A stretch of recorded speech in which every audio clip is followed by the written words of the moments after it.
All praise to the Most High. Shalom, shalom, shalom, Israel. We back at it again with another segment of Sound Doctrine. We've been going through the feast days. You know, every now and then we make a little pit stop. I feel like everybody already talking about that whole situation with Charlie Kirk. I personally don't care enough to speak about it, to speak on it. To me, it's clickbait. Everybody talking about it to stay relevant. Everybody talking about it to gain some people is rage bait. Some people, they just know it's going to get interactions. Some people, they know that, you know, it's a trending topic. At the end of the day, Apostle Ashnapa, what was the name of the lesson tonight, Malachi?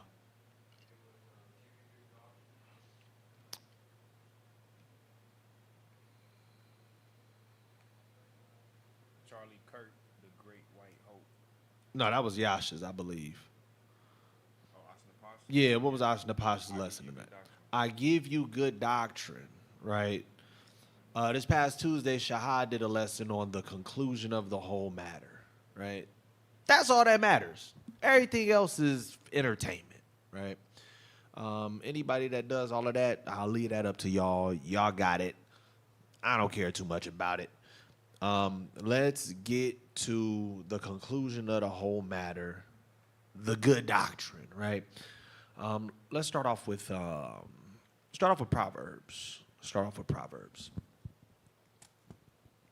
This is the foundation of this segment, right? Proverbs 4 and 2.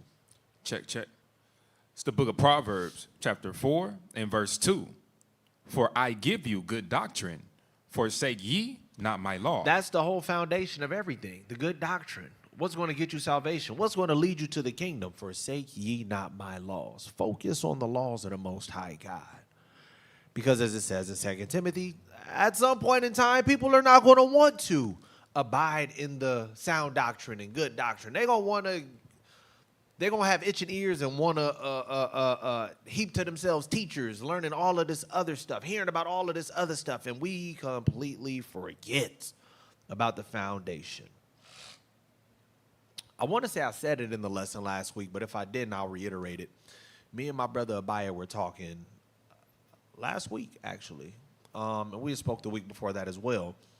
And one of the things that he said was it's crazy because it's getting to a point where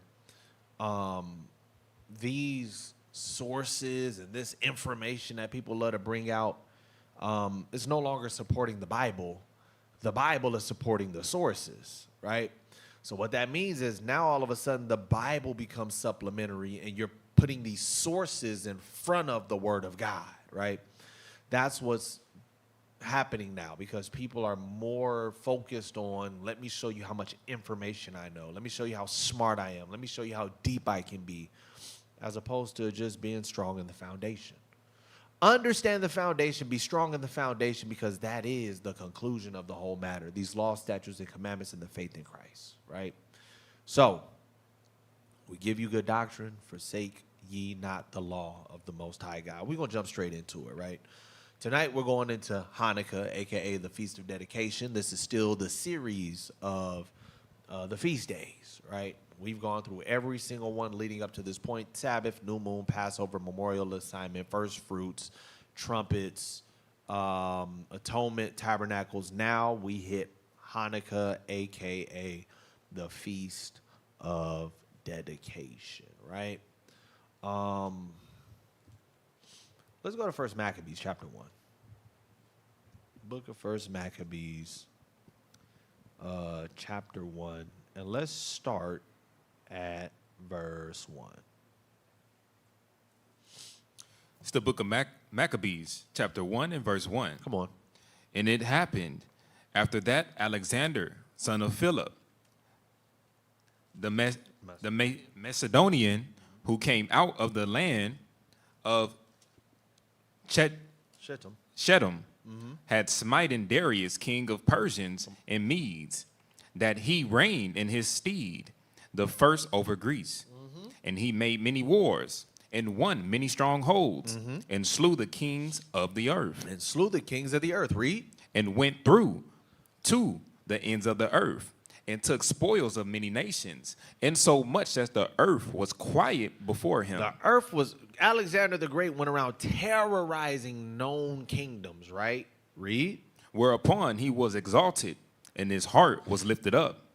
And he gathered a mighty strong host, and ruled over countries, and nations, and kings, who became tributaries unto him. It said this man, let's go to the PowerPoint real quick. This man right here, Alexander the Greek, that's known as Alexander the Great. He reigned for approximately 13 years, right? 336 BC to 323 BC. And it said that he terrorized, right? He terrorized the nations at that time near the Middle East, near Rome, Asia Minor, India, and so much. This was the territory of Alexander the Great, right?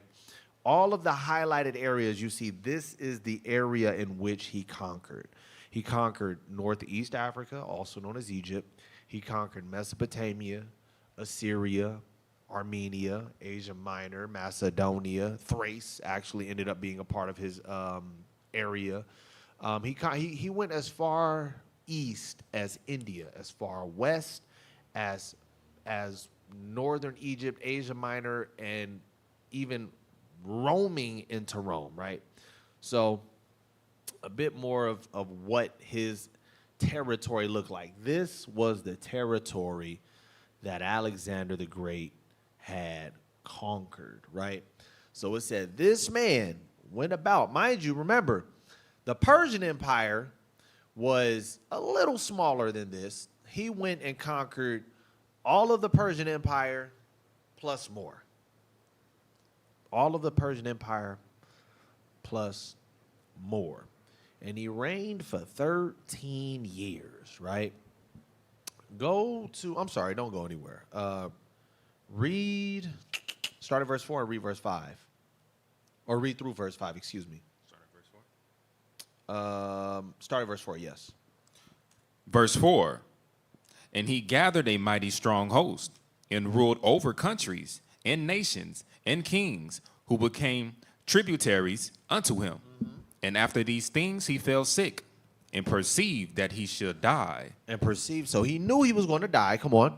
Wherefore he called his servants, such as were honorable, and had been brought up with him from his youth, and parted his kingdom among them while he was yet alive. Right, so now, him knowing that he was going to die, some people say he died from an STD, some people say that he died from possible something similar to the West Nile.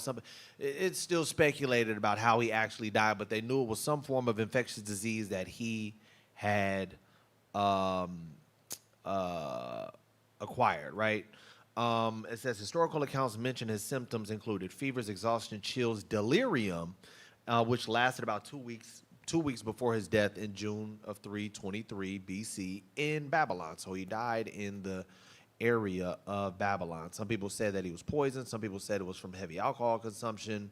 But nobody necessarily fully knows why he died. But he reigned for 13 years and he died, right? So Alexander the Great died, and before he died, he wanted to part his kingdom to his both childhood companions and his captains, right?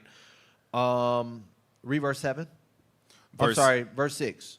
Verse 6, wherefore he called his servants, such as were honorable, and had been brought up with him from his youth, and parted his kingdom among them while he was yet alive. So it said he parted his kingdom among them. So he was dying. He said, I'm going to give these areas to these particular individuals, right? Read. So Alexander reigned 12 years and then died. And then he died, right? So the name of the individuals that Alexander the Great parted his kingdom to were known as what's called the Diadochi or the Diadochi, which literally means the successors, those that succeeded Alexander after he died, right? So the successors were as follows. Ptolemy, That was Ptolemy the first, right? A lot of people read about Ptolemy and they're like, oh, that's just a title. You'll see a lot of Ptolemies in history. It's simply a title. It's the same as saying Pharaoh, right? So Ptolemy reigned in Egypt. Lysimachus reigned in Thrace. Okay, making sure I'm on there. Cassander reigned in Macedon and Thessaly. Seleucid or Seleucus reigned the whole eastern territory. And I'm going to show you a map of these things, right? And Antigonus reigned in Asia Minor, Syria, and Phoenicia. Right now, the reason why there's an asterisk next to this is because Antigonus got jumped and packed out by Lysimachus and Seleucus and lost all of his territory. And so these particular areas got absorbed into the area of Seleucus, which is known as the Seleucid Empire. And then Lysimachus took over certain regions that Antigonus once owned or once conquered as well, right? So here is the actual, the areas in which these particular individuals reign. If you see the tealish colored area, that is Seleucos or Seleucid or the Seleucid Empire. Antigonus, where he reigned, will eventually be absorbed. Parts of Tyre, Gaza, the whole region of Israel, up to Assyria, all of that area, the Seleucid Empire will gain authority over those regions. Lysimachus begins to gain from up where you see the purple is, all the way down to essentially all the region of Asia Minor, right? So these are the areas. As you see the yellow part, that's where Ptolemy reigned, which is all of northeast Africa, northern Egypt, and southern Egypt. Remember, in ancient times, Egypt was larger than what we understand it to be today. So the Diadochi, the successors, reigned in these areas. Alexander the Great parted these areas to them. They then began to fight within themselves and conquer one another, and until certain individuals decided, okay, this is enough. We'll stay over here, you guys stay over here, so on and so forth, right? The kingdom that was once solidified together began to fall apart in chaos, right? Verse 9. Verse 9. And after his death, they all put crowns upon themselves. So once he died, it was now, we're the king, we're the ruler of these areas at that point, right? Read. So did their sons after them many years. So here's the thing. Verse 9 is decades that are passing, right? Verse 9 is not just 333 to 331. It wasn't just like a year or two. We're talking decades. It says, so that their sons, their progeny, their descendants. So they had a kingdom that was established, right? And Seleucus started his area, Antigonus, so on and so forth. And it said that their son, in this one verse, it said they did these things and so did their sons. Not just their sons. It's talking about all of their descendants, right? So let me pull this up really quickly. Actually, let's go back. We'll go back a little bit to give you some perspective of what is transpiring, right? Alexander the Great reigned up until 323 BC. 323 BC is when the Diadochi, the successors, all now begin to reign, right? 323 BC. Now, verse 9, read verse 9 again, please. Verse 9, and after his death, they all put crowns upon themselves. So did their sons after them many years. And evils were multiplied in the earth. And evils were multiplied in the earth, right? So now we have succession of wickedness, right, going on. You guys need to submit to the Greek way. This is where what we call the Hellenization period begins. Right? So, read verse 10.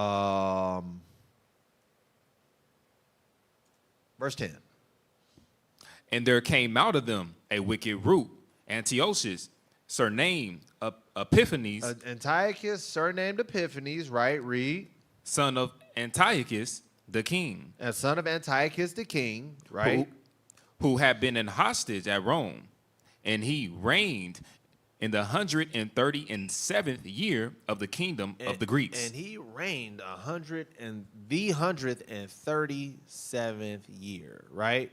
So now we get into the situation where this individual begins to destroy everything. If you're not going against, if you're not with the Greek way, the Greek fashion, we are going to pummel you, right? And if you read all through the Maccabees, you see how often our lives were on the line for not wanting to sacrifice to their gods, not wanting to partake in unclean, unrighteous, unlawful foods, not wanting to commit idolatry, not wanting to break the Sabbath, circumcising our children. These things were mandatory. And Antiochus Epiphanes said, if you don't do it, you will suffer the consequences, right? So Antiochus, surnamed Epiphanes, this is what I meant when I said verse 9 was decades, right? So from verse 9 to verse 10, Antiochus, surnamed Epiphanes, was the king of the Seleucid Empire. He reigned from 175 BC to 164 BC. Remember, Alexander the Great died in 323 BC. 323 to 223 is 100 years. 223 to let's say 173 is another, what is that? 23 to 03 is 20 years, 30 years, 40 years, almost 50 years. So, okay, so almost 150 years later, we get to Antiochus. So Alexander the Great to Antiochus Epiphanes is 150 years. So decades of terrorism is what's going on, of them terrorizing us. Watch. Let's continue to read to see what else is going on. You can bring it back to us, Malachi. Verse 9. Start from 9 and continue to read. Verse 9, and after his death, they all put crowns upon themselves, so did their sons after them many years, and evils were multiplied in the earth. And the evils were multiplied in the earth. So decades, hundreds of years, tens of years, about 150 years, right? Read on. And there came out of them a wicked root, Antiochus, surnamed Epiphanes. This is 150 years later, basically. Read. Son of Antiochus the king. Right, read. Who had been in hostage at Rome. And he reigned in the 137th year of the kingdom of the Greeks. So about 140 years, around 150 years, right? Read. Verse 11, in those days went there out of Israel wicked men who persuaded many, saying, let us go and make a covenant with the heathen that are round about us. Come on. For since we departed from them, we have had much sorrow. It says, let's go. They telling us, look, we done had over a century of being terrorized because we've been trying to keep God's laws. Let's just agree with them. Let's just stop keeping the Sabbath. We in captivity anyway, so we gotta, what the scripture say, agree with thine adversary quickly. We should stop wearing fringes so it won't be as easy for them to identify us, because you gotta be wise. Oh, when you wear fringes, it's gonna make you a target. We shouldn't do this. Same thing we hear today with some of these Israelites. It says, since we have been trying to keep our laws and they have not wanted us to do so, they've been giving us hell. Verse 12. So this device pleased them well. This idea, this wicked device, this wicked idea pleased a lot of the Jews well. You know what? I'm tired too. I want to give up too. Read. Then certain of the people were so forward herein that they went to the king, who gave them license to do after the ordinances of the heathen. Here's the crazy part. Some of them was just like, man, let's just get them off our back. Let's just stop doing these things. Some people said, hell, I'm gonna take it a step further. You know what? I've always wondered what swine tasted like. Let me try that. I've always, Zeus does look like a cool god, and I see the Greeks doing it too. Let me go ahead. It said that they went to the king to get permission. Can we do what you guys are doing? He said, hell yeah. Come on. That's what we was waiting for. Took y'all long enough. Enough killings, enough torturing. About time. Read on. Whereupon they built a place of exercise at Jerusalem. They built a place of exercise. Why? Because that was Greek customs. They had what was called gymnasiums. And if you look up the etymology of gymnasium, it literally means to exercise booty hole naked. To exercise naked is what gymnasium means. So they said, let's go ahead and build those too. Let's go ahead and do the ways of the Greeks. Read on. According to the customs of the heathen. According to their customs. Read. And made themselves uncircumcised. And made themselves uncircumcised. And made themselves uncircumcised. They went from being circumcised to, now some people will say, I've looked into it and I thought it was interesting. I don't know how factually correct it is. But some will say they literally made themselves uncircumcised. I was like, how do you do that? It was some weird process that I don't 100% recall. I don't know how true it is, but you'd be surprised at some of the wickedness we would do. Let's go ahead and make it look like we. But I know for sure there's probably some form of surgery that can reattach or make that adjustment. Right? But we do know they became spiritually uncircumcised. Let's go there. I think it's Ephesians. I want to say it's Ephesians. I'll tell you right now.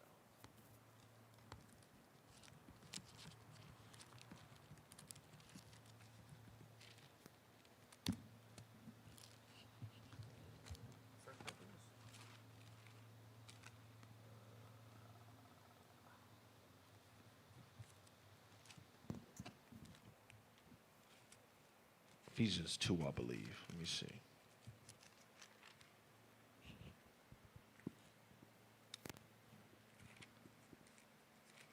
Let me double check. Verse 11. Yep, verse 11. This is the book of Ephesians, chapter 2 and verse 11.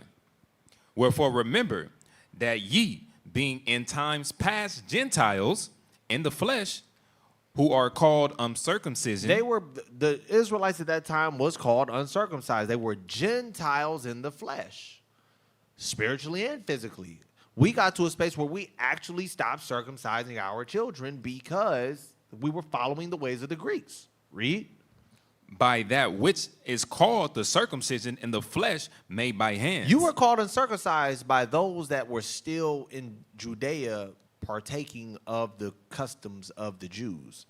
A lot of us was dispersed at this time. It was not just Hellenized Jews that were, I don't know, in Judea, or they didn't just become full-blown Hellenized or focused on the other customs and not attached to the ways of our forefathers and not in the land around the time of the Maccabees. We were already all across the area of Persia, the Medo-Persian Empire by that time.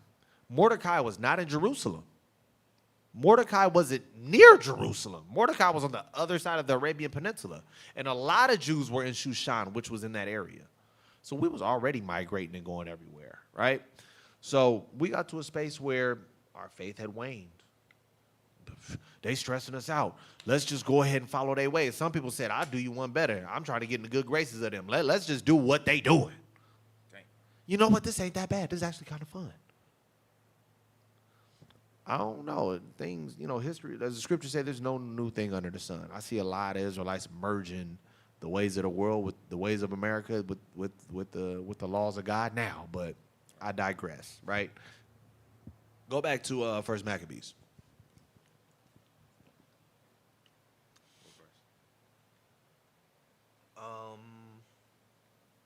Start at 14. This is the book of First Maccabees, chapter 1 and verse 14. Whereupon they built a place of exercise. So they built a place of exercise, read. At Jerusalem, according to the customs of the heathen. Right. And made themselves uncircumcised, and forsook the holy covenant. And forsook the covenant. They broke the agreement, read. And joined themselves to the heathen. And decided they wanted to partake of the agreement they had with the heathen. Come on. And were sold to do mischief. And were sold to do mischief. They were, what's the word? In so many words, they sold their souls. We locked in with y'all. We want to be like y'all. We want to do what y'all doing.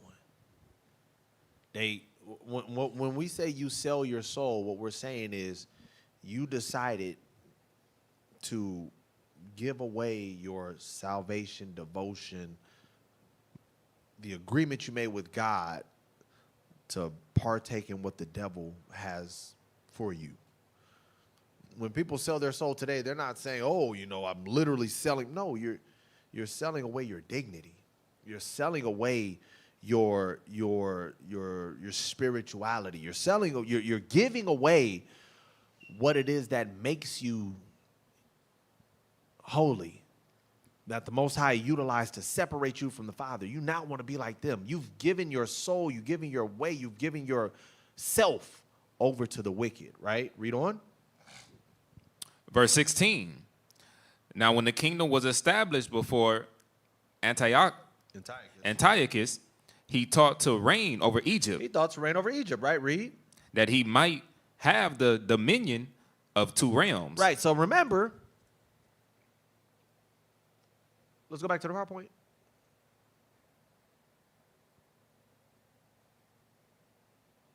Now remember, that's all of what he had already in the blue, right? He pushed west over, it was probably like around 170, 180 maybe, when his father was in power, or when his predecessor was in power. They got a hold of Israel and the Midwest. This Antiochus Epiphanes, surnamed Epiphanes, which literally means God manifested, who thought he was God incarnate, he said, let me try to push down and take over Egypt too. Look how big we are already. I think we could take them.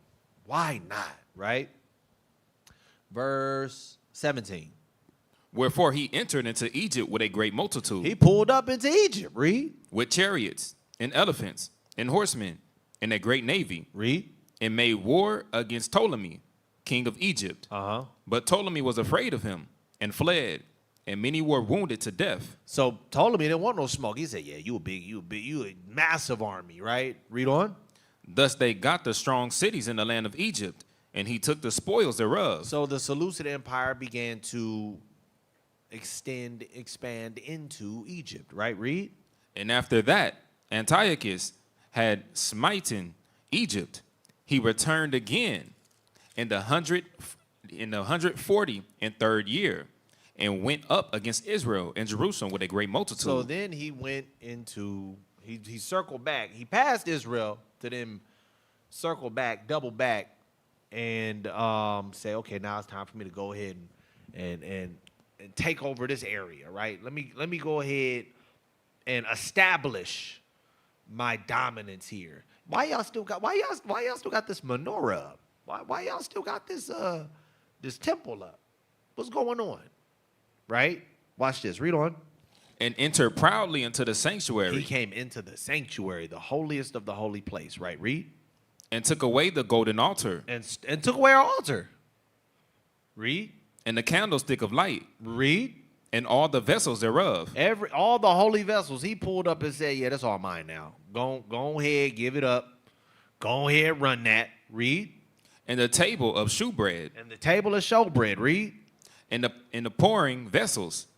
Read on. And the vials, and the censers of gold, and the veil, and the crowns, and the golden ornaments that were before the temple.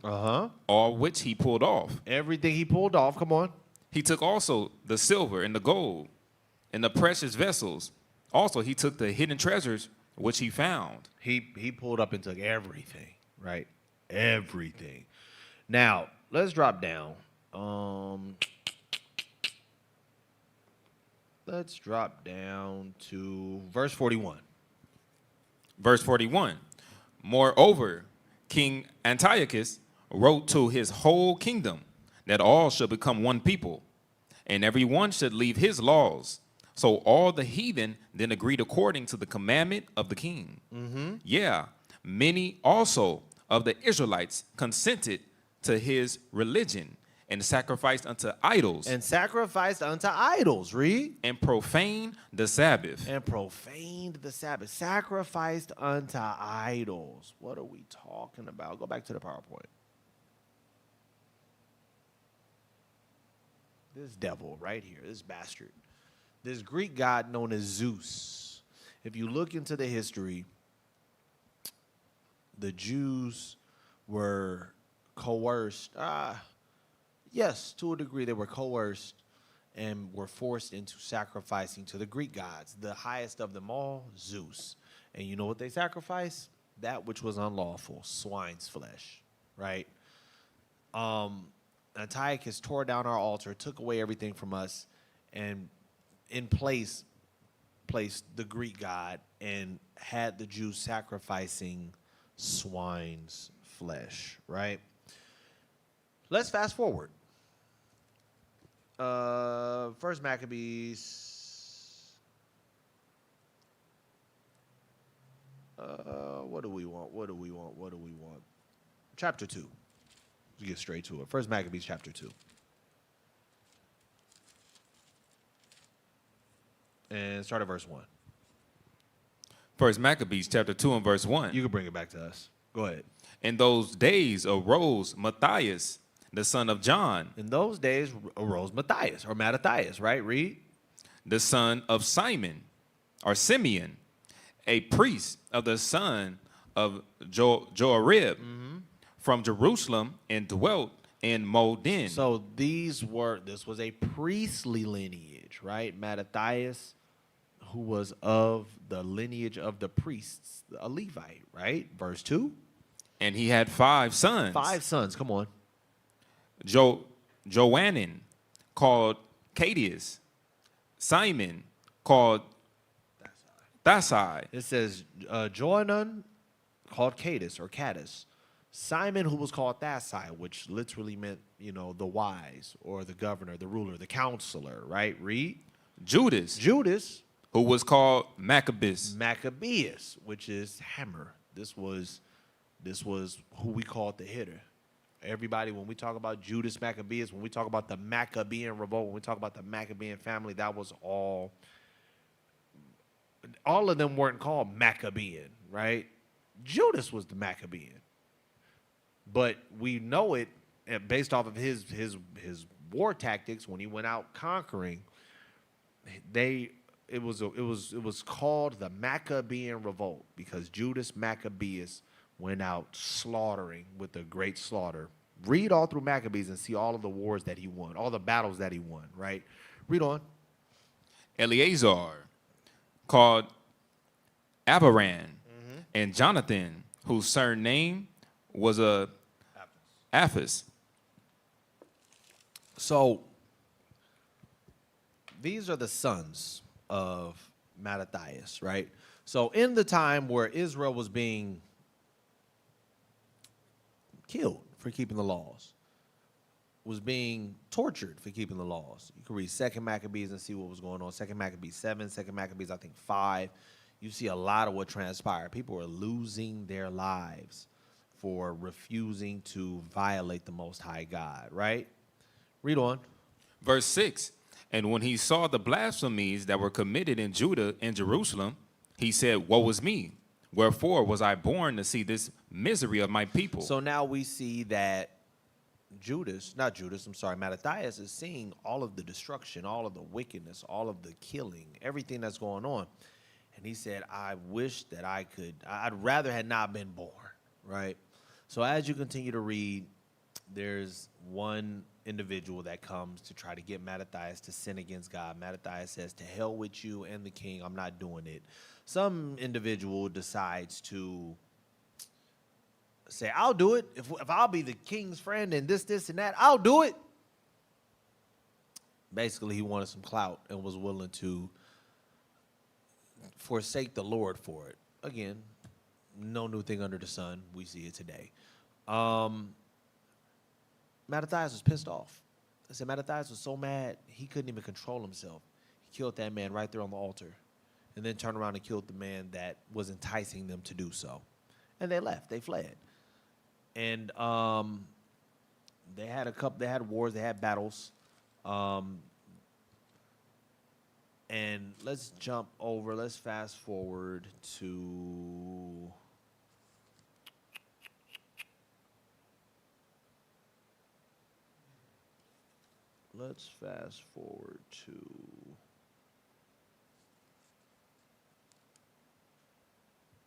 verse 40.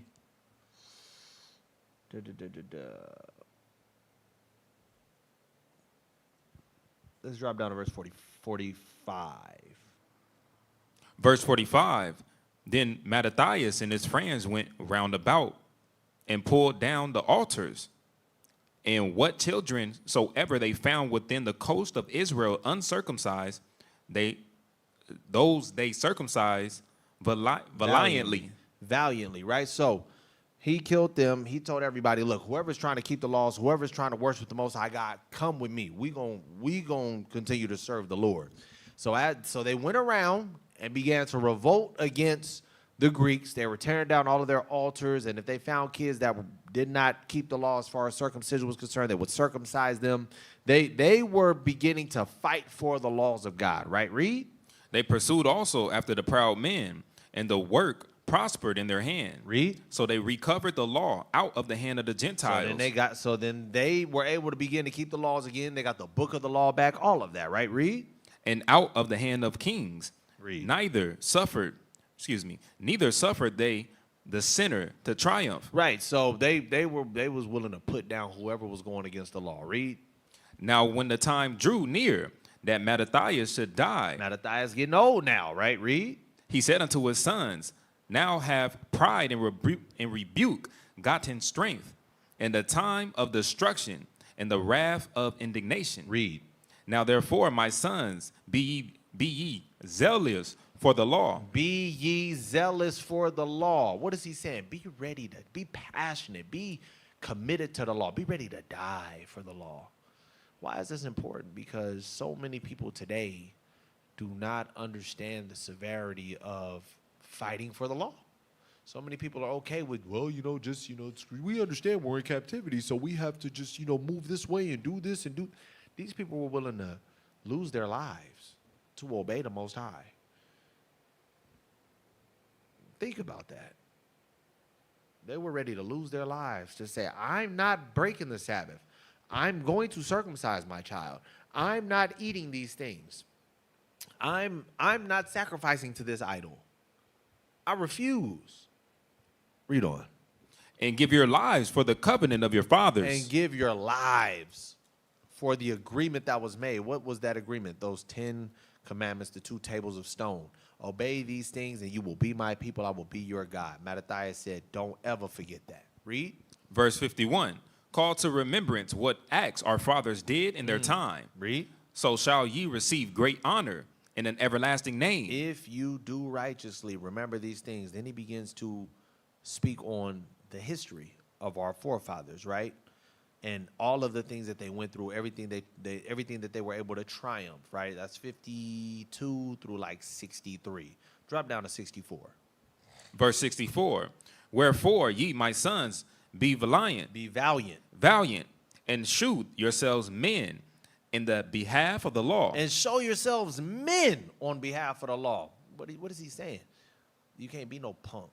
You can't back down. You can't say, oh, well, there's a lot going on, so we got to be wise. We can't be. He said, show yourself a man when it comes to these laws. Stand valiantly. Stand with integrity.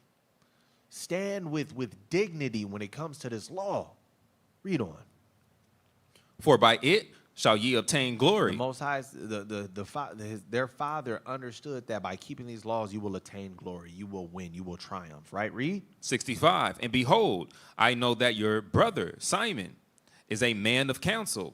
Give ear unto him alway. Read. He shall be a father unto you. That's the one you guys receive counsel and wisdom from. Watch this, verse 66. As for Judas Maccabeus, he has been mighty and strong, even from his youth up. Even from his youth up, right? Read. Let him be your captain. Let him be your captain. Let him be the one that runs the army. Now, before he makes certain moves, he's going to go seek counsel from the counselor. But we talking war tactics, war strategies. He got that. Let him set up for war and get y'all right? Read on. And fight the battle of the people. And fight the battle of the people. Read. Take also unto you all those that observe the law. Only take righteous people with you that's really trying to keep these laws. Read. And avenge ye the wrong of your people. And avenge y'all fight to the death for these laws. Fight to the death to keep these laws and make sure your people can keep these laws, right? Let's read on. Recompense fully the heathen, and take heed to the commandments of the law. So he blessed them and was gathered to his fathers. And he died in 146 year, and his sons buried him. And the read on. What's that? Sargop. 70. Buried him in the And buried him in the sepulcher. what? Sepulcher. Excuse me. And his sons buried him in the sepulchres of his fathers at Modin, and all Israel made great lamentations for him. Right. So he passed away after he gave this command to his sons to get ready to fight for righteousness. Right. What happens? Chapter 3. Read on. Chapter 3, verse 1. Then his son Judas, called Maccabeus, rose up in his stead, and all his brethren helped him. And so did all they that held with his father. And they fought with cheerfulness the battle of Israel. So it said they was happy to go to war with a man like Judas. They believed in him, right? Read. So he gat his people great honor, and put on a breastplate as a giant, and girt his warlike harness about him. And he made battles, protecting the host with his sword. In his axe he was like a lion, and like a lion's whelp. A young lion, read. Roaring for his prey. Roaring for his prey. He was out there vicious, destroying the Greeks, right? After they came in and did what they did to Jerusalem, he said, oh, it's up. And he made sure they knew it was up. Read. For he pursued the wicked and sought them out, and burnt up those that vexed his people. Wherefore the wicked shrunk for fear of him, and all the workers of iniquity were troubled, because salvation prospered in his hand. So the Lord set up Judas to be a savior. Salvation was him saving the people prospered in his hand because he had the Lord on his side. After Antiochus already took over that area, after Antiochus forced people to be Hellenized, forced people to idolize Zeus, forced people to sacrifice to this God, forced people to worship this God, and take on the ways and the customs of the Greeks, right? Read.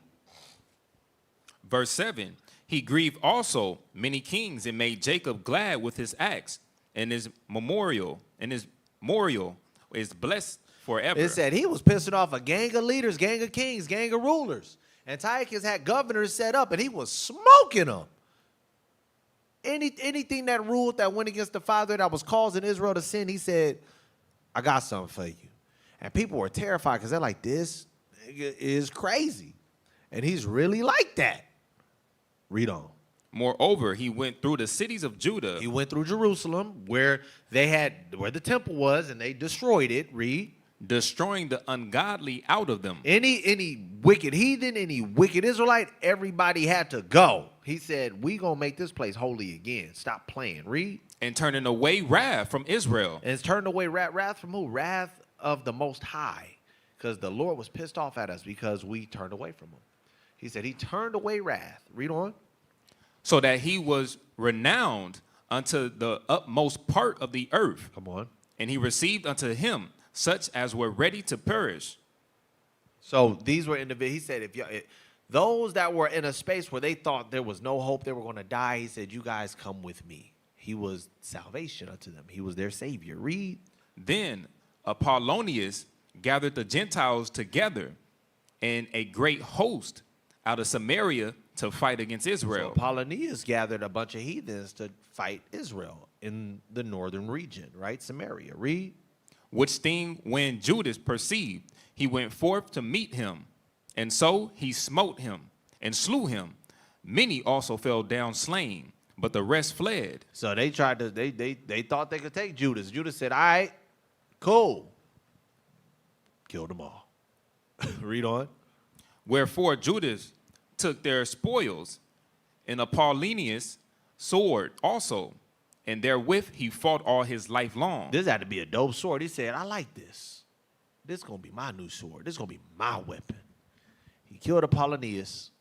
He said, yeah, this one. It's kind of like if you put somebody down and then you get a hold of their rifle and say, yeah, I like the graphics on this. Yeah, I like the fact that it fires 5.56 and 2.23s. Yeah. Oh, I like this custom build they got. Oh yeah, this such and such. He got this Glock. Oh, I like the switch he got on it. Oh, this is mine now. That's what just happened. He took his sword and said, yeah, this my new baby. He ain't got no use of it no more. He ain't here. What he gonna do with it? Read on. Now when Siron, a prince of the army of Syria, heard say that Judah had gathered unto him a multitude in company of the faithful to go out with him to war, Read. He said, I will get me a name and honor in the kingdom, for I will go fight with Judas and them that are with him, who despise the king's commandments. So he went out there to try to get a name for himself. Long story short, he got a bunch of people killed, right? Drop down. I want to read a little more of this. Drop down to verse. Let's continue to read. Forget it. Verse 14. Verse 15. Verse 15. So he made him ready to go up, and there went with him a mighty host of the ungodly to help him, and to be avenged of the children of Israel. Mm-hmm. And when he came near to the going up of Betharon, Judas went forth to meet him with a small company. Read. Who, when they saw the host coming to meet them, said unto Judas, how shall we be able, being so few, to fight against so great a multitude and so strong, seeing we are ready to faint with fasting all this day? They ain't even been eating. They said, I don't know how they didn't have drones. They wasn't just shooting. They said, we actually got to go out here and fight. We swinging swords. We blocking shots. We ain't even ate in a while. We weak. How we gonna win? Niggas gonna faint on the field. Judas, what's up? Read on. Unto whom Judas answered, it is no hard matter for many to be shut up in the hands of a few. He said, the Most High got us. Right? Read. And with the God of heaven, it is all one. Come on. To deliver with a great multitude or a small company. Read. For the victory of battle standeth not in the multitude of an host. It don't matter how many dogs is in the fight, right? Read. But strength cometh from heaven. He said the Most High can put them in our hands. It could be 50 of us. It could be 50,000 of us. It's the Lord's will and the Lord's work, right? Read.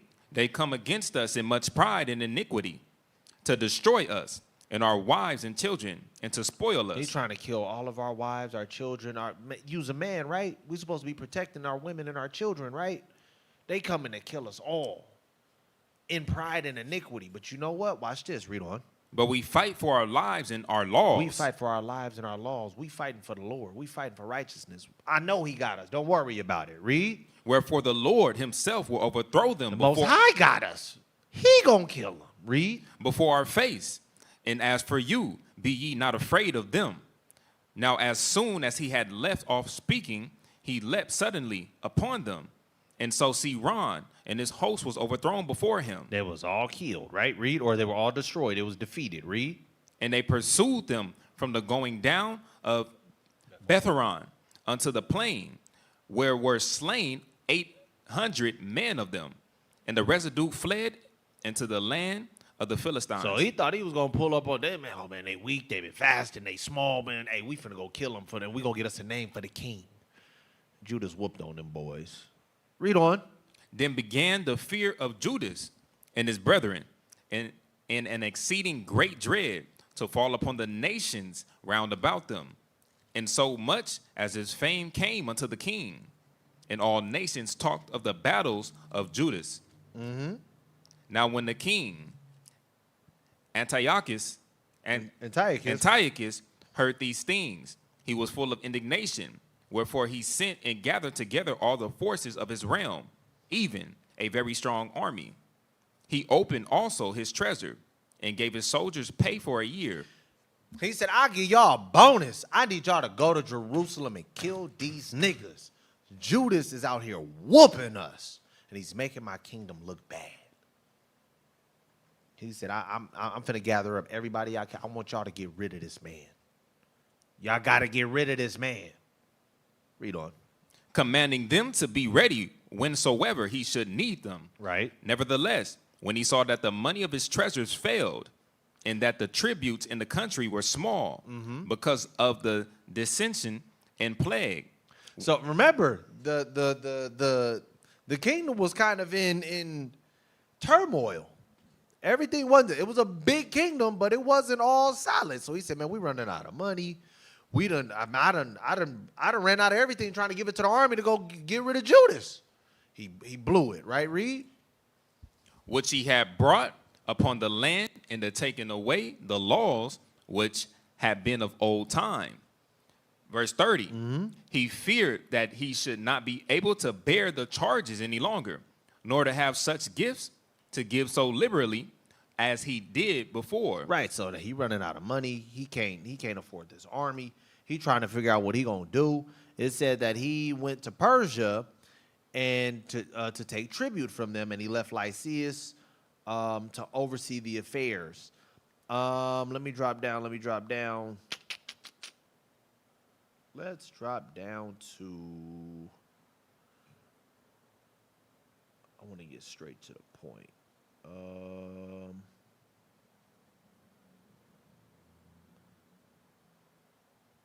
Verse 40. Hold on, I don't even probably want to drop down that far. Let me see. Verse 42. Verse 42.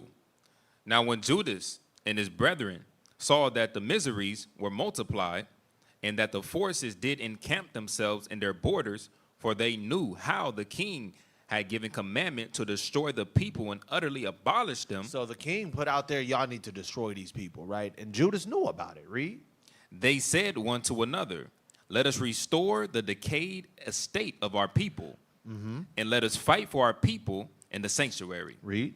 Then was a congregation gathered together, that they might be ready for battle, and that they might pray and ask mercy and compassion. That they might pray to the Lord and get mercy and compassion. Read. Now Jerusalem lay void as a wilderness. Now Jerusalem laid void as a wilderness. Why? Because remember, early on, Antiochus came in, and he said, all of this stuff gotta go.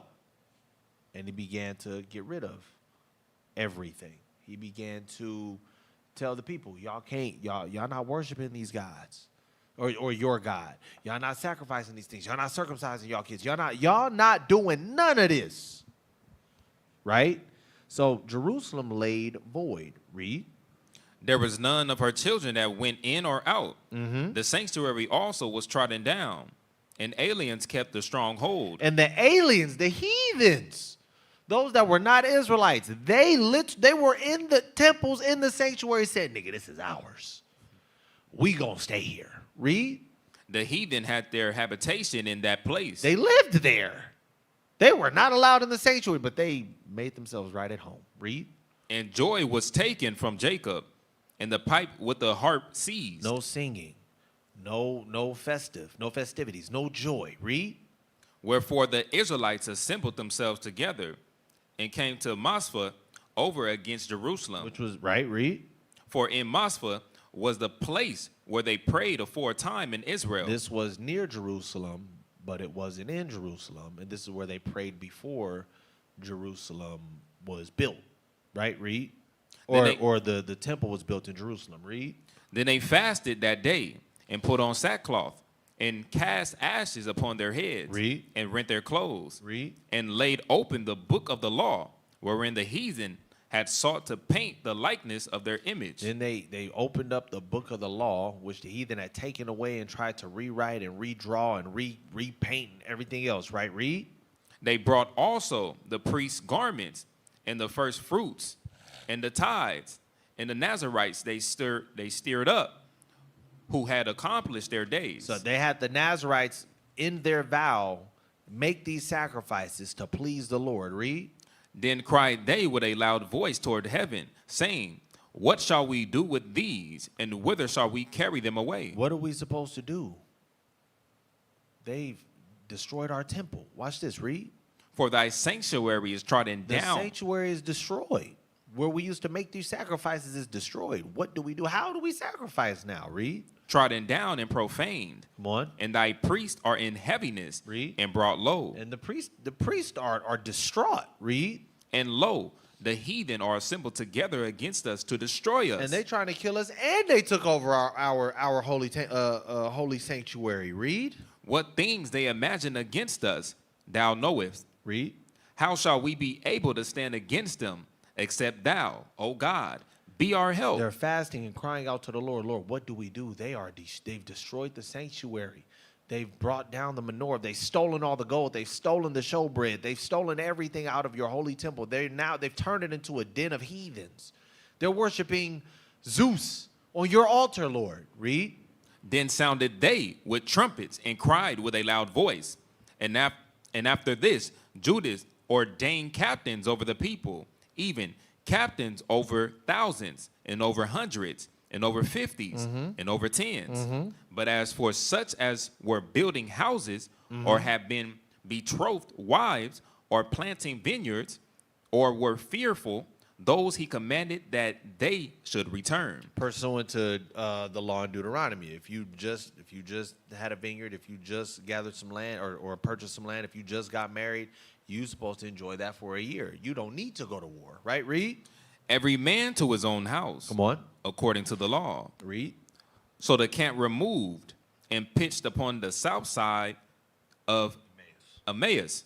And Judah said, Arm yourselves and be valiant men, and see that ye be in readiness against the morning, that ye may fight with these nations, that they are assembled together against us to destroy us in our sanctuary. It says we got to get ready to fight. They are here to destroy us. They are here to take us away from our God. We got to fight. Read. For it is better for us to die in battle. It is better for us to die in battle than what? Than to behold the calamities of our people in our sanctuary. What's that saying? Is you going to live on your knees or die on your feet? Judas is saying it is better to die on our feet than to live on our knees. There's a saying, a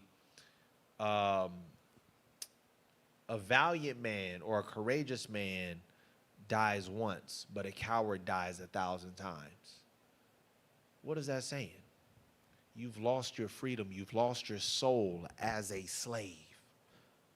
You no longer live because you're under the thumb of those that oppress you. You're not living anymore. You're dead. So Judah said, I'd rather us die this one time fighting for our people than to live on our knees and die every day.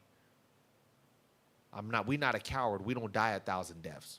We're going to go out with a bang if we go out. But you know what? The Lord got our back. We're going to destroy these individuals. Read on. Nevertheless, as the will of God is in heaven, so let him do. He said, if we die, we die. That's how confident Judas was. That's how serious Judas was about that. If we die, we die. But we not about to sin against God. Again, I say this all the time. People always talking about they're willing to die for God, but lose their life for God, but ain't even willing to lose their job for God. I'm just saying. This is how we were supposed to be moving. This is what it was we were supposed to be doing. This was the spirit that we are supposed to have right now in righteousness, in wisdom. When it comes to, do I serve the Lord or do I do X, Y, and Z? You serve the Lord every time. You should, right? This is the thought process that we should have. So Judas was willing to get ready to die to save the temple and sanctuary so that the holy place would be holy again, as opposed to living, as they say, living on his knees and just giving in to the ways of the oppressor. Chapter 4.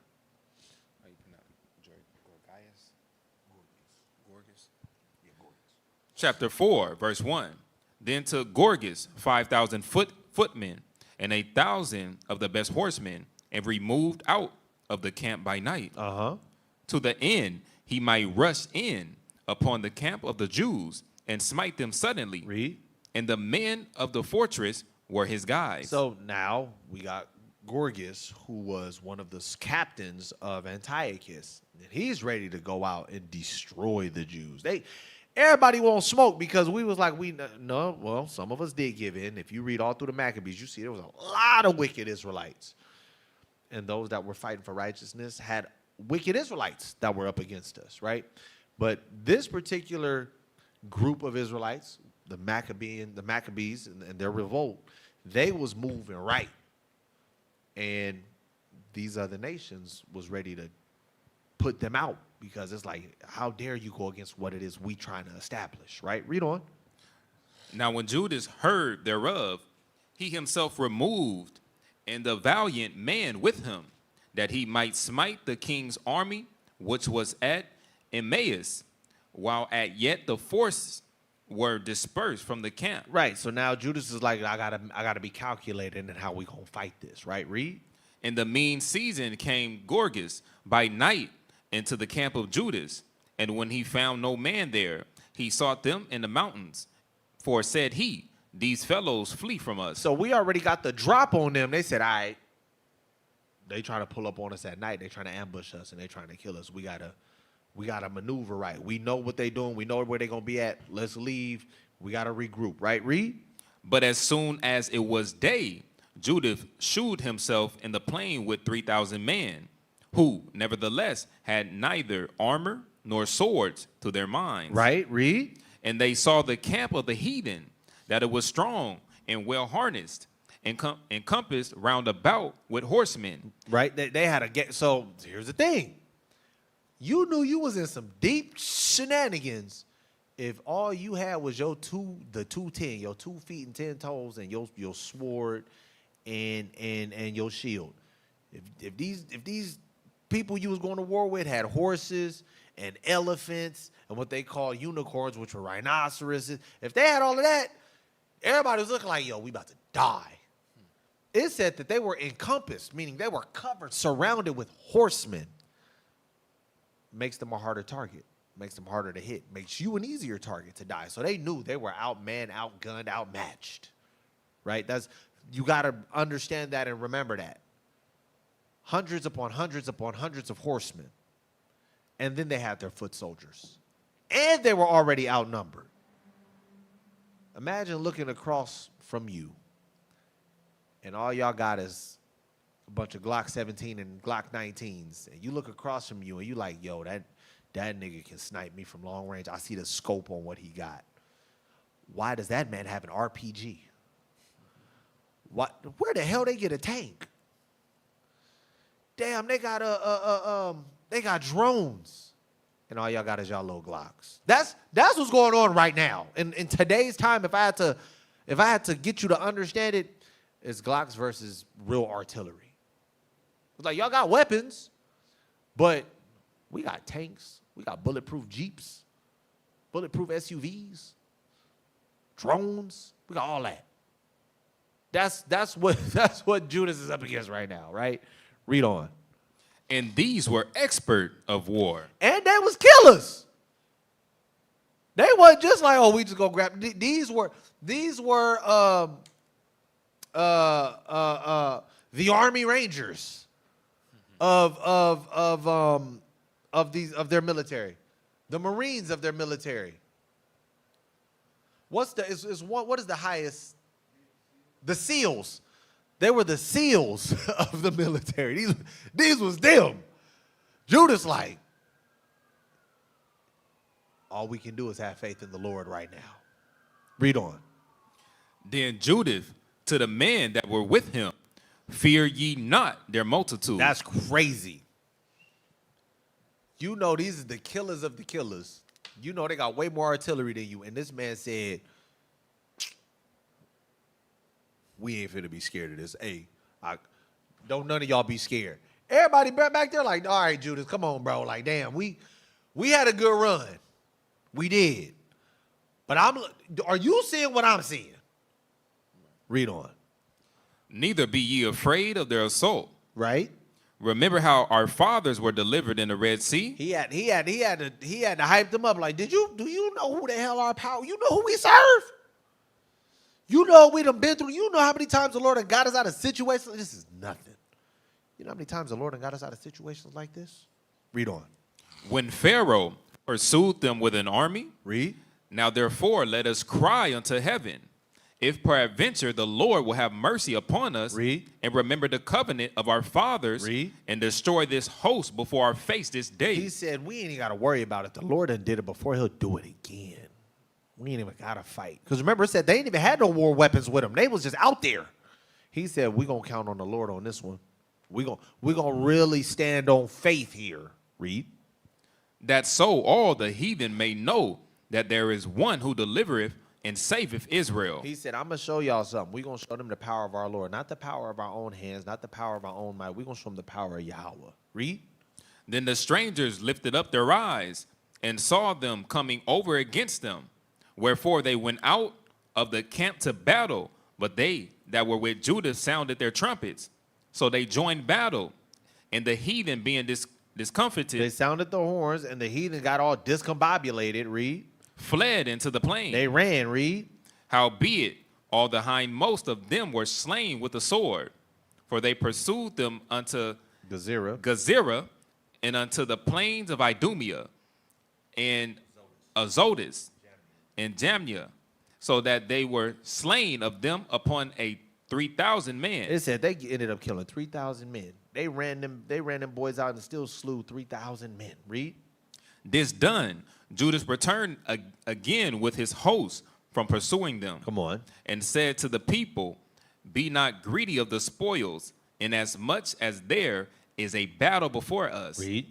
And Gorgas and his host are here by in the mountain, but stand ye now against our enemies. It says Gorgas is in the mountains, but stand near the enemy. Read. And overcome them. And after this ye may boldly take the spoils. Let's go ahead and get at him first. Then we can take these spoils. Let's not get crazy, right? We still got a war at hand. Read. And Judas was yet speaking these words. There appeared a part of them looking out of the mountain. Read. Who, when they perceived that the Jews had put their host to flight and were burning the tents, for the smoke that was seen declared what was done. Read. When therefore there perceived these things that were sore afraid. They were sore afraid. Read. And seeing also the host of Judas in the plain ready to flight. So as big as this army was, they was like, yo, these Israelites have lost their mind. They slaughtered a fraction of us. They in our land. They didn't even take nothing. They just burned everything up. Judas said, y'all wait till we get the bigger fish. Then we can start taking stuff. They just burned everything up. They was like, yo, these niggas is crazy. Oh, they like that. Right? Read. They fled every one into the land of strangers. Right. Then Judas returned to spoil the tents. Then they went and they started to spoil the tents. When they realized, all right, they out of here now. They were waiting to see if they could catch us lacking. We done destroyed this first wave of individuals. They was waiting to see. Now we know they're gone. Now we can begin to take their things. The spoils of war. We won, right? Read. We won the battle. Read. Where they got much gold and silver and blue silk and the purple of the sea and great riches. And great riches, read. After this, they went home and sung a song of thanksgiving and praised the Lord in heaven because it is good, because his mercy endureth forever. Right. Now, drop down to verse 28. 28.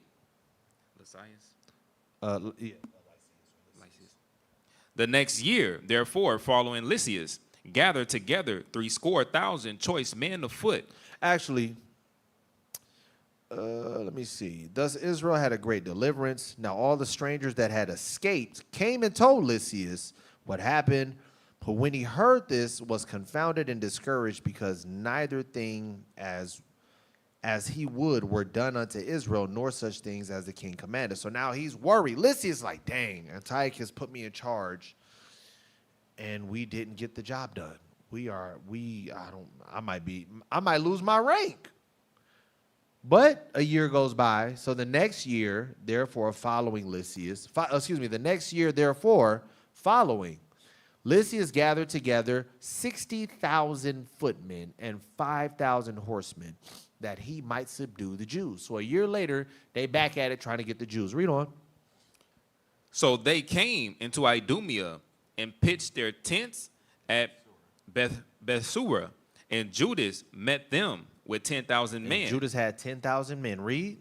And when he saw that mighty army, he prayed and said, Blessed art thou, O Savior of Israel, who didst quell the violence of the mighty man by the hand of thy servant David, and gaveth the host of strangers into the hands of Jonathan the son of Saul, and his arm bearer. Read. Shut up this army in the hand of thy people Israel, and let them be confounded in their power and horsemen. He said, you've done it before, Lord, and we thank you that you will do it again. Read.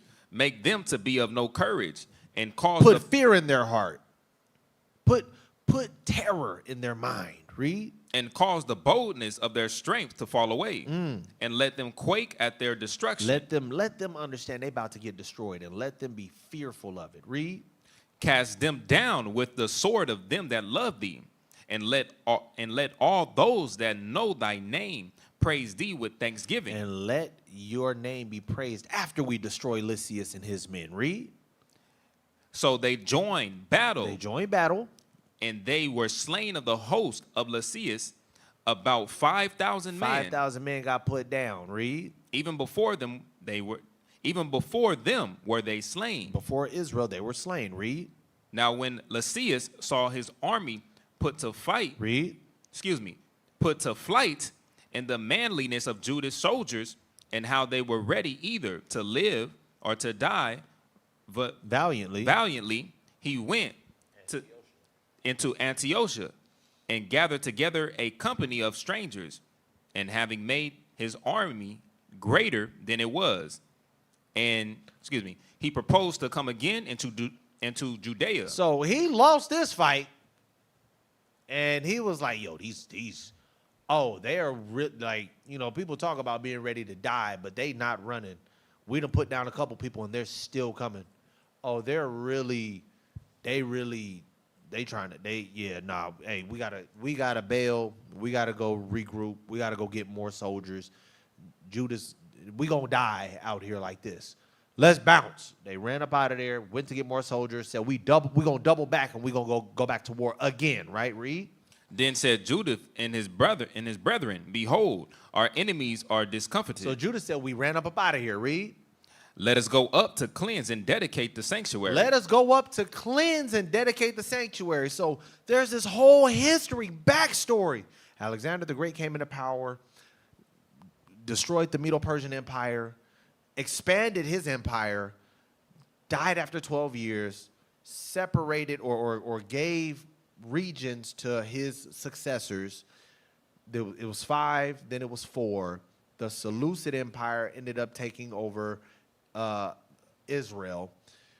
And 150 years later, you have Ptolemy, who believed he was God incarnate and forced Israel into Hellenization, forced them to begin to worship Zeus, sacrifice swine's flesh, so on and so forth.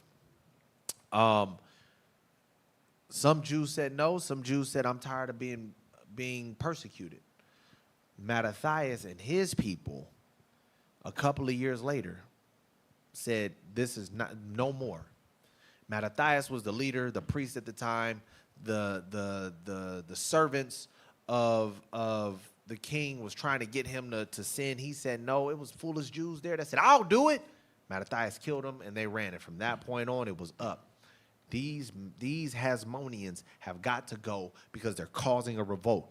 And when Mattathias went around destroying these wicked altars, destroying those that were serving these wicked gods, or this wicked God that was not the Most High God, he said that we will not have evil in the land. Then he passed away, and he handed it over to Judas. At this time, our temple had already been taken. Our temple had already been overrun. If you saw earlier, it said that it was dormant. It was destitute. It was destroyed. It was done. And the heathen was living in it. Now we still going to war. We still ain't got nowhere to worship.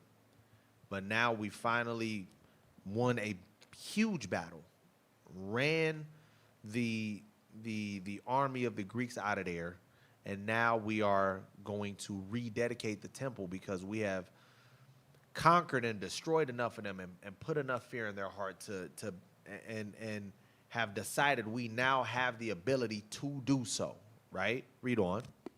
Verse 37, upon this all the hosts assembled themselves together and went up into Mount Sion, and when they saw the sanctuary desolate and the altar profaned, and the gates burnt up, and shrubs growing in the courts as in a forest. Now remember, all Levites had jobs as it pertained to the sanctuary. It said that the shrubs had grown. Let me go to it. It says the sanctuary was desolate, meaning it was unkempt. It was toe up, right?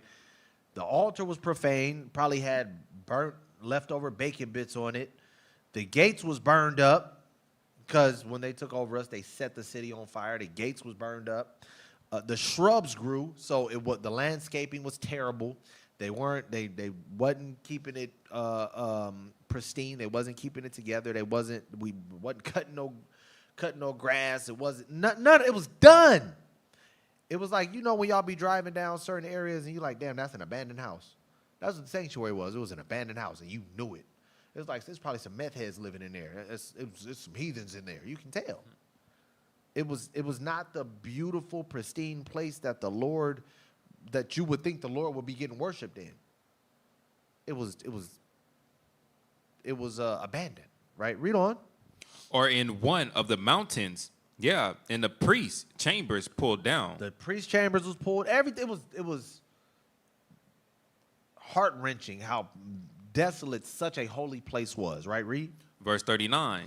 They rent their clothes and made great lamentation and cast ashes upon their heads and fell down flat to the ground upon their faces and blew an alarm with the trumpets and cried toward heaven.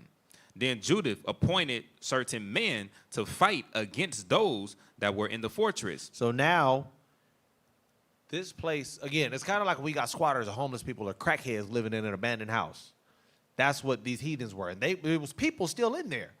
But it was desolate and destitute, meaning those that were there that upkept it and kept it right and did good by it, they were not there. They were no longer there. It looked like no one was there, but they knew the heathen was in there. They didn't respect something that was so sacred to us. So he said, y'all gotta die. We finna run y'all up out of here. Y'all gonna either run up out of here or y'all gonna perish. Right? Read. Until he had cleansed the sanctuary. So he chose priests, a blameless So they ran them out, they destroyed them, and now he's reestablishing the priesthood and he's reestablishing the order, right? Read. Such as had pleasure in the law. So remember, there was a bunch of priests. Not all of them was righteous. He said he reestablished the priests that had pleasure in the law, in keeping the law, in teaching the law, in pursuing righteousness in the law. Read. Who cleansed the sanctuary and bear out the defiled stones into an unclean place. So the stones that were unclean things were being sacrificed on. They couldn't just, we're just going to scrub down the bricks. We're going to scrub down the stones. No, they said we had to throw it out to an unclean land. This can't even be in the sanctuary in the region. And he took only righteous priests to help clean it up. Those that were trying to uphold the righteousness of the law, those that he saw ready to fight and die for the Most High. He said, y'all the only ones that can touch it. Y'all spirit is clean enough to help in the cleansing of the most holy thing in our land. Right? Read. Verse 44. And when as they consulted what to do with the altar of burnt offerings, which was profaned. The holy altar, they said, what do we do? This is where we literally sacrifice to the Lord. What should we do? Should we clean it? Should we trash it?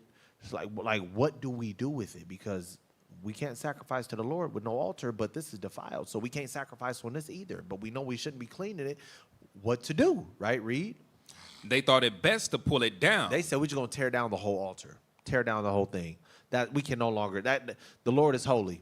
Just cleaning this is not good enough. We have to rebuild a new one. Read. Lest it should be a reproach to them, because the heathen had defiled it. Read. Wherefore they pulled it down. They just pulled it down. Read. And laid up the stones in the mountain of the temple in a convenient place, until there should come a prophet to shew what should be done with them. So these things were so holy, they like, we can't just throw it out, but we got to put it somewhere. They put it up in the mountain. They said, when a prophet comes and tell us where these stones should go, what we should do with them, then we'll do something with them. But until then, it can't be here. It ain't going to be here. Right? Read. Then they took whole stones according to the law and built a new altar according to the former. So they went over to the book of, I think it's Exodus actually, to create the actual altar according to the measurements, according to the calculations of what is written in the book of Exodus. Read.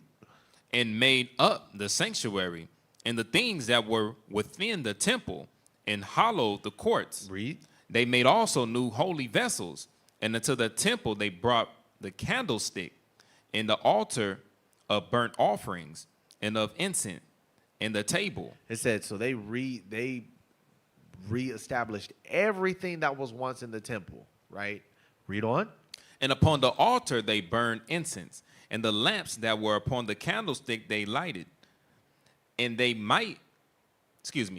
they might give light in the temple. Read. Furthermore, they set the loaves upon the tables. Of course, the showbread. Read. And spread out the veils. Read. And finished all the works which they had begun to make. So they redid the whole altar, the whole temple, right? Read.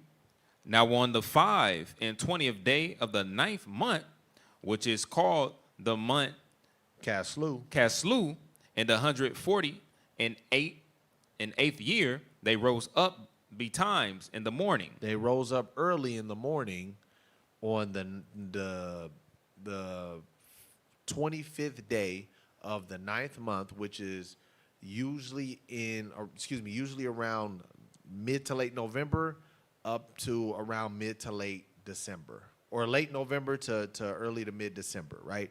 That's when dedication usually begins. So they're saying around late November, early December, they rose up, right? Read.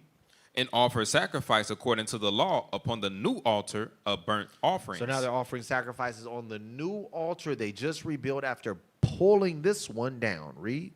Which they had made. Read. Look, at what time and what day the heathen had profaned it, even in that was it dedicated with songs and citherns and harps and cymbals. It said, we are going to remember what the heathen did. We've torn it down, we've rebuilt it, and now we're dedicating it with songs, praise and worship, with actual sacrifices. We're re-sacrificing to hopefully allow these incense and these burnt offerings, these foods, the sacrifices to be pleasing to the Lord. This is how they're rededicating the altar. Read. Then all the people fell upon their faces, worshiping and praising the God of heaven. Read. Who had given them good success. Who had given them good success. Read. And so they kept the dedication. They kept the dedication or the rededication, because the temple was already dedicated to the Lord. It was destroyed, it was defiled, it was tainted. They had to rebuild it and rededicate the temple. Read. of the altar 8 days. And it was an 8-day celebration. Read. And offer burnt offerings with gladness, and sacrifice the sacrifice of deliverance and praise. Come on. They decked also the forefront of the temple with crowns of gold and with shields, and the gates and the chambers they renewed. They renewed as they rededicated it. Read. And hang doors upon And them. hung new doors upon them. Read. Thus was there very great gladness among the people, for that the reproach of the heathen was put away. The shame of the heathen was put away as we rededicated the temple. Read. Moreover, Judas and his brethren with the whole congregation of Israel ordained that the days of the dedication of the altar should be kept in their season. Come on. From year to year. In their season. Read. By the space of 8 days. Read. From the 25th day of the month of Caslu, with mirth and gladness. With mirth and gladness. So in the 9th month, the 25th day, that's when we keep the Feast of Dedication. That's when we keep the Feast of Hanukkah, right? That is around late November to early mid-December. And of course that depends on when the spring comes in, or when the spring new moon comes in. Sometimes it can roll as far as late December. Late November to late December, right? That's why I said in their seasons. It's very important to understand that. But the history of the Feast of Dedication is, as you can see, our temple was defiled, our temple was destroyed, our temple was desolate. It was the holiest of holy places, and it looked like it had fallen far from grace. The heathen had taken over it. They were sacrificing swine's flesh to a whole nother god. The altar was disrespected. It was desecrated. The Jews, after finally gaining some momentum and destroying the heathen in very many battles, finally got to a space where they said, we need to reestablish the holiest place in the land where we meet with the Lord. So they went into this desolate, destroyed, desecrated place, beat down on the heathen, ran them out of there, began to clean up everything, reset, recut, reuse stones or renew stones, rebuilt a whole altar. And after they rebuilt the altar that the heathen destroyed, they dedicated it and made it an 8-day celebration. That's why we don't celebrate Christmas, because Christmas is celebrating a whole nother deity when the Lord gave us the Feast of Dedication in that same time. And the Feast of Dedication actually has something to do with the Lord our God, with the Most High God. Well, that's the Old Testament. That's for those that don't. We believe in Christ. Well, Christ believed in dedication. It's written in the New Testament. Go to John 10 and 22, just real quick. John chapter 10, to show you. Oh, well, that's the Apocrypha. That's technically not the Old and the New Testament is the 66 books. And okay, cool. John 10 and 22 going to show you something, though. Watch this. This is the book of John, chapter 10 and verse 22. And it was at Jerusalem. It was at Jerusalem. What? The Feast of Dedication. The Feast of what? The Feast of Dedication. Watch this. The Feast of Dedication. And what we say, late November, early December. Watch this. Read. And it was winter. And it was winter. Late November, late November to around late December. That's always winter. In the New Testament, we talk about the Feast of Dedication. Where did they get that from? The history of understanding the rededication of the temple. Guess who was keeping that? That's why it's written here. Christ. So the Feast of Dedication is a big deal. It's to commemorate the rededication of the temple that the heathen destroyed, desecrated, defiled. And this is the history of the Feast of the Dedication. And the thing is, and please go and read the Maccabees.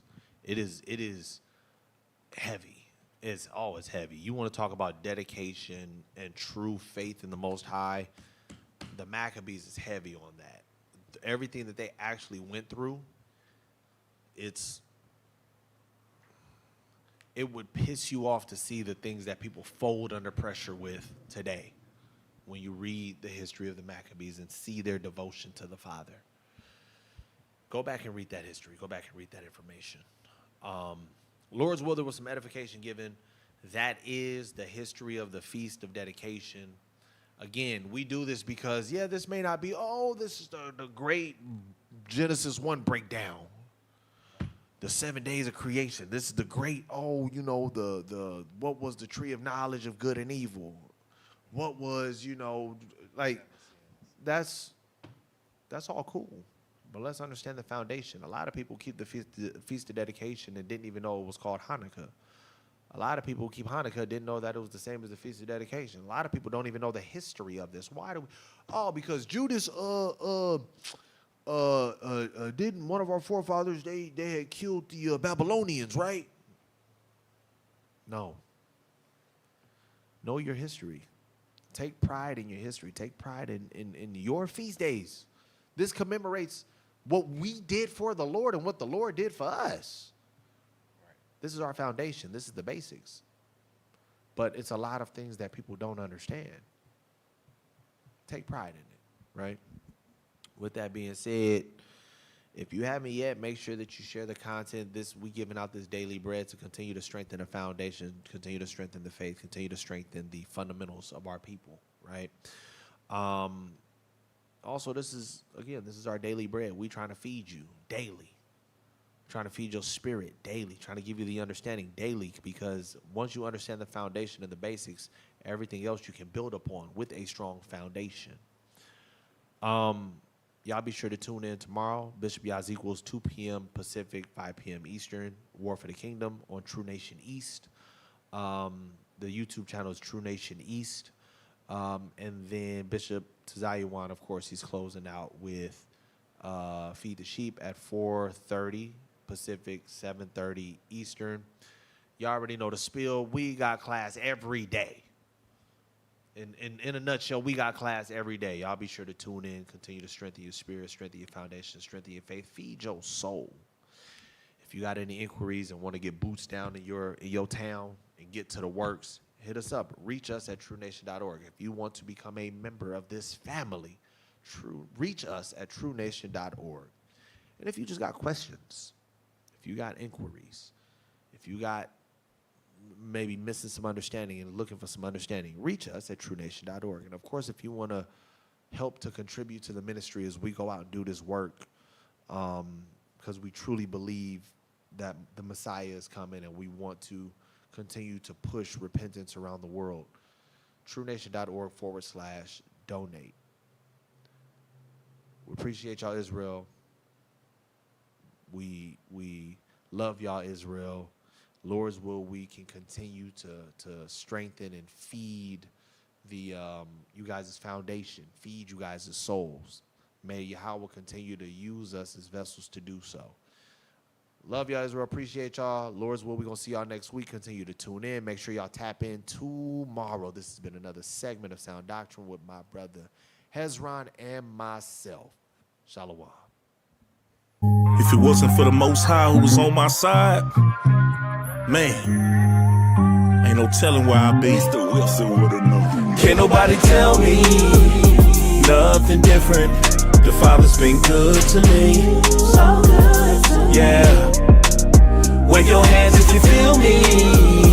I'm a witness. Yahweh's been good to me. So good to me. Every morning that I rise, I thank Yahweh that I'm living. Keep my enemies at bay and never leave without my fringes.